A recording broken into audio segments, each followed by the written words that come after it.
29 जुलाई 2003 का दिन अचानक दिलीप कुमार के घर का फोन बजा। फोन दिलीप साहब ने ही उठाया। उधर से आवाज आई, साहब मैं जॉनी वॉकर के घर से बोल रहा हूँ। ये सुनकर दिलीप साहब बोले, अरे वाह, आज मैं जॉनी वॉकर से मिलने आ ही रहा था और अभी हम उनके घर से ही उनका फोन ही आ गया, जरा उनसे बात करवाइए। उधर से जवाब मिला, यूसुफ साहब आपके दोस्त अल्लाह को प्यारे हो गए। ये सुनकर दिलीप कुमार का दिल बैठ गया। उन्हें बहुत अफसोस हुआ। पिछले कई महीनों से उन्होंने जॉनी वॉकर से मुलाकात नहीं की थी। किसी बात को लेकर दोनों के बीच मनमुटाव हो गया था। कुछ कॉमन दोस्तों ने दिलीप साहब और जॉनी वॉकर जी के बीच आई दूरियां खत्म कराने की कोशिश की थी। नतीजा दोनों मिलने और बात करने को तैयार हो गए थे।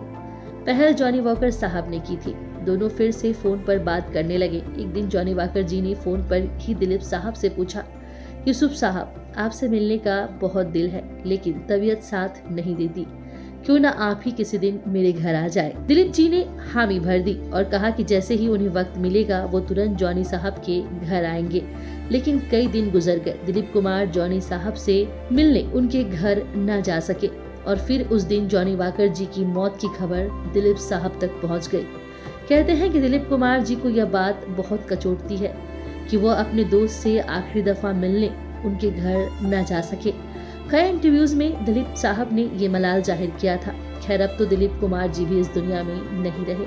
हो सकता है कि दूसरी दुनिया में दिलीप साहब ने जॉनी वॉकर जी से ये अफसोस जाहिर किया हो।